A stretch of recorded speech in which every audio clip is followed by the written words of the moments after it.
Olá, irmãos. Hoje vamos estudar o capítulo 24 de Isaías em nosso EBD. Esse é um capítulo que traz uma divisão, então, de tópicos. Nos últimos capítulos nós estávamos vendo profecias sobre destruição de várias nações, específica a cada nação. E agora, do capítulo 24 até o capítulo 27, nós vamos ver, então, uma coisa mais generalizada, uma coisa que já envolve a questão de toda a terra, todo o mundo, né? Um julgamento do mundo.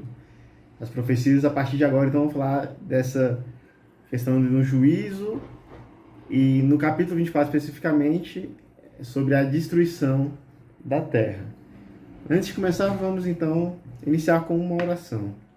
Senhor Deus eterno Pai, graças te damos, Senhor, por estarmos reunidos, Senhor, estudando a Tua Palavra, Senhor, mesmo que distante, podemos ter essa oportunidade, Senhor, de conhecer mais de Ti, conhecer mais da Tua obra, Senhor.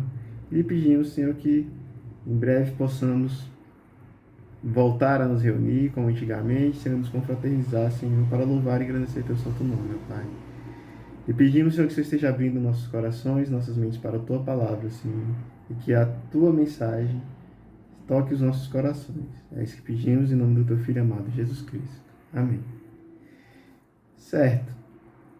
Então vamos dar início lendo o capítulo 24, os versos de 1 ao 5. Vejam, o Senhor vai arrasar a terra e devastá-la, arruinará sua superfície e espalhará seus habitantes. Será o mesmo para o sacerdote e o povo, para o senhor e o servo, para a senhora e a serva, para o vendedor e comprador, para quem toma emprestado e quem empresta, para devedor e credor. A terra será completamente arrasada e totalmente saqueada.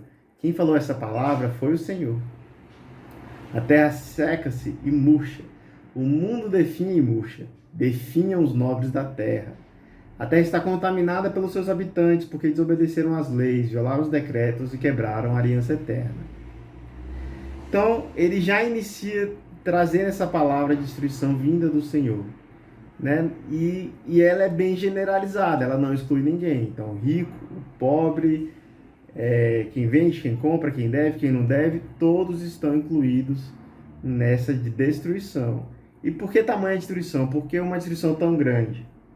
Claramente, pelo pecado. Né? No verso 5 ele traz que foi a desobediência às leis, violação de decretos e quebra da aliança são que condenaram os habitantes da terra. Então a gente tem aquela aliança com Noé estabelecida lá atrás, de que o Senhor não voltaria a destruir o mundo em águas, e para isso não deveria ser derramado sangue de nenhum homem. Então claramente ele coloca aqui que essa, não exatamente essa, mas que as alianças foram quebradas, e provavelmente essa é uma delas, né? A gente, quando se lembra de aliança, que vem mais clara na nossa cabeça é essa. Então, o pecado trouxe toda essa condenação à humanidade, aos habitantes da terra. Vamos então prosseguir lendo os versos de 6 a 13. Por isso a maldição consome a terra, o seu povo é culpado. Por isso os habitantes da terra são consumidos pelo fogo, ao ponto de sobrarem pouquíssimos. O vinho novo vai-se e a videira murcha, todos os que se divertiam gemem. O som festivo dos tamboris foi silenciado. O barulho dos que se alegram parou. A harpa cheia de júbilo está muda. Já não bebem vinho entoando canções. A bebida fermentada é amarga para os que bebem. A cidade vã está em ruínas. A entrada de cada casa está fechada. Nas ruas clamam por vinho. Toda alegria chegou ao fim. Toda celebração foi eliminada da terra. A cidade foi deixada em ruínas. Sua porta feita em pedaços. Assim será na terra, entre as nações, como quando se usa vara na oliveira, ou se buscam os restos das uvas após a colheita. Então, o pecado causa então essa consumação do povo. O povo é culpado por isso e serão consumidos pelo fogo, né? Restarão poucos ali. Essa contaminação da terra causada pelo pecado não foi algo singular, é algo que se espalhou, derramou na terra. E a ideia que ele traz aqui é que então, com essa contaminação, a terra também ficou infértil. E aí ele começa a falar então de que o vinho novo vai se a videira murcha, né? Não há mais videira, sem a videira não se produz mais vinho. Sem o vinho acabam-se as festas, o som, o tamborim, as músicas, tudo isso se acaba. A alegria então que as cidades têm no seu dia a dia, nas suas celebrações, pós-guerra, seja qualquer um desses sentidos de alegria, já não vai existir mais. As pessoas vão clamar por vinho nas ruas, que a ideia é meio que como se eles estivessem se arrastando e pedindo por esse vinho, não só porque o vinho traz essa alegria, mas também porque a videira murchou, não se produz mais naquela região ali do Oriente Médio, né, Jerusalém, Israel, se produzia muito vinho e olivas, né? E então isso vai se acabar, a cidade então vai ser devastada. E aí a gente vê uma alusão bem genérica à cidade. Ele fala que é a cidade vã, né? Ele não está querendo apontar, não sabe exatamente se ele queria apontar uma cidade bem definida, como Babilônia ou alguma assim, mas é mais provável que seja uma representação para toda e qualquer cidade, né? Então seus portões vão estar destruídos, suas casas destruídas, as portas estarão fechadas, tanto porque muitos que ali habitavam morreram, quanto que os poucos que sobraram vão estar tão atormentados e amedrontados que vão se esconder dentro de suas casas, certo? Então a cidade vai estar devastada e sobrarão ali pouquíssimas pessoas, né? Como ele fala aqui, como quando, no verso 13, como quando se usa vara na oliveira ou se buscam os restos de uvas após a colheita. Porque quando estava ali terminando esse ciclo de colheita, eles batiam com a vara ali na oliveira e caíam-se alguns pouquinhos que sobraram. Então a ideia é essa, vai ficar uns escassos ali pingando nessa cidade, pouquíssimas pessoas. Então ele trouxe a representação da oliveira já murcha para definir como seria a cidade. Vamos dar sequência então agora lendo os versos 14 a 16, só a parte A do verso 16. Erguem as vozes, cantam de alegria, desde o ocidente aclamam a majestade do Senhor. Deem glória, pois ao Senhor no oriente e nas ilhas do mar, exaltem o nome do Senhor, o Deus de Israel. Desde os confins da terra ouvimos cantarem, glória seja dada ao justo. Isso destoa um pouco do que a gente acabou de ver, né? A gente viu uma destruição e aí vê agora esses cantos de alegria. O que está acontecendo? Então aqui, o profeta está representando como está a situação na época em que ele escreve isso. Então olha, os povos aqui hoje estão cantando, os povos no Oriente, no Ocidente, clamam o nome do Senhor, né? Então a gente vê esse contraste com o momento atual. Fala, olha, no Ocidente, no Oriente, desde os confins da terra, a majestade do Senhor é reconhecida. Glória seja dada a Deus. Mas por que ele colocou isso daqui? Vamos ler então a segunda parte do verso 16 até o verso 20. Mas eu disse, que desgraça, ai de mim, os traidores traem, os traidores agem traiçoeiramente. Pavor, cova e laço aguardam, ó habitantes da terra. Quem fugir ao grito de terror cairá na cova. Quem sair da cova será pega no laço. Abertas estão as comportas dos céus. Tremem os alicerces da terra. A terra foi despedaçada, está destruída, totalmente abalada. A terra cambaleia como um bêbado, balança como uma cabana ao vento. Tão pesada sobre ela é a culpa de sua rebelião, que cai para nunca mais se levantar. Então, o profeta vê então sobre esses cantos, que são cantos falsos, né? E aí ele chama de traição, são traidores, são as pessoas que vão ser desleais, que ali quando está tudo bem, estão cantando, estão adorando ao Senhor, mas quando a coisa aperta, já não é exatamente isso que eles demonstram, né? São pecadores, demonstram que que vão abandonar o Senhor no primeiro instante. E o juízo de Deus quanto a isso é duro. Não há proteção em algum lugar. Aqueles que fugirem vão cair uma vala em um buraco, e quem tentar sair desse buraco vai ser pego em uma armadilha, né? Vão ser laçados com uma corda, praticamente como animais. Então, as comportas do céu irão abrir. E aí a ideia é que isso vai trazer uma destruição, a terra vai tremer. Em alguns lugares eu li que isso também pode indicar que as águas do céu vão cair, né? Pelo termo das comportas do céu se abrirem.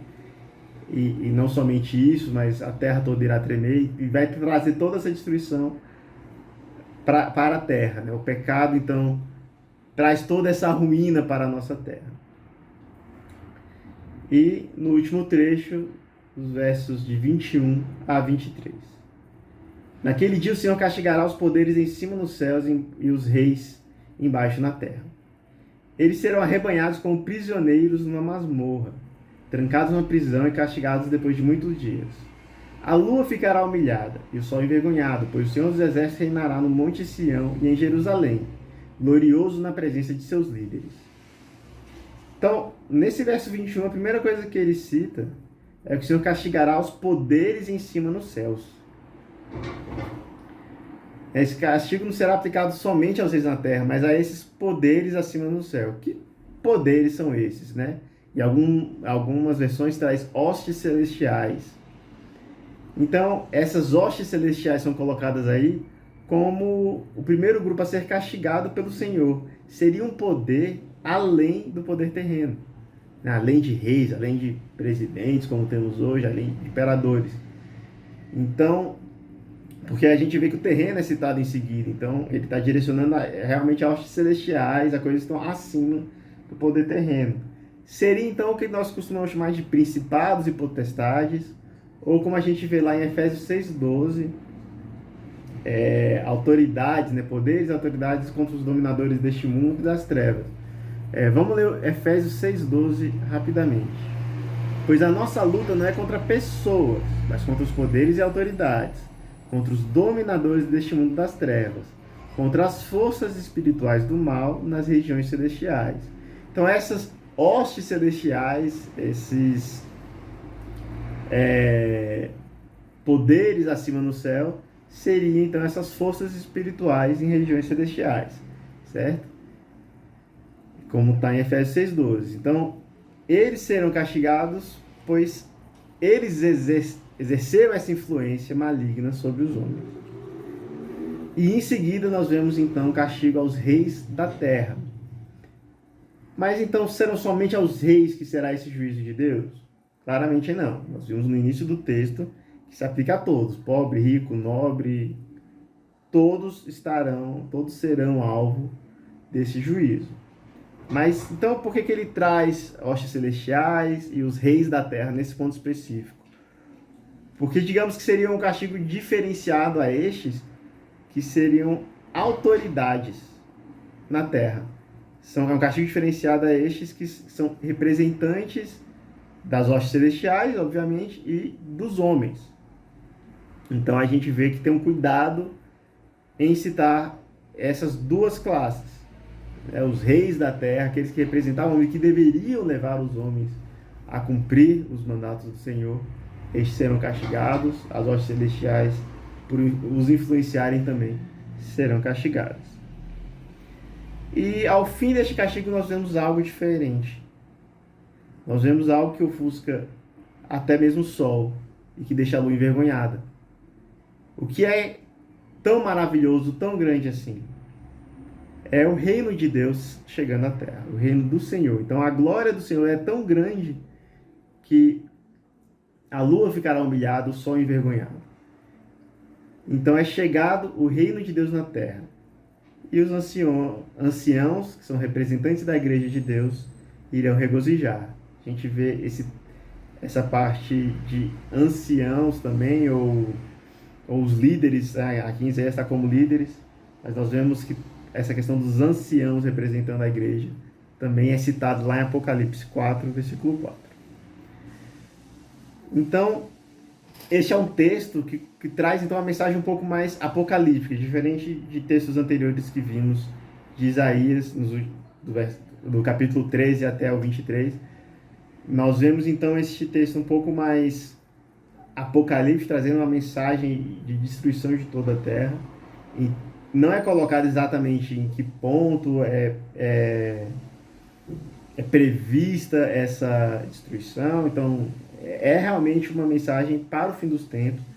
Não temos certeza do seu período em que se passa e se questões políticas influenciaram esse texto, mas é um texto que inicia então a questão de um julgamento de Deus com a terra, e a gente claramente vê revelada aqui a vinda do Senhor, né, como o próprio livro de Isaías já nos trouxe várias vezes, e mostra que para a vinda do Senhor é sempre necessário uma limpeza, né? O Senhor fará uma limpeza na terra para a vinda do seu reino.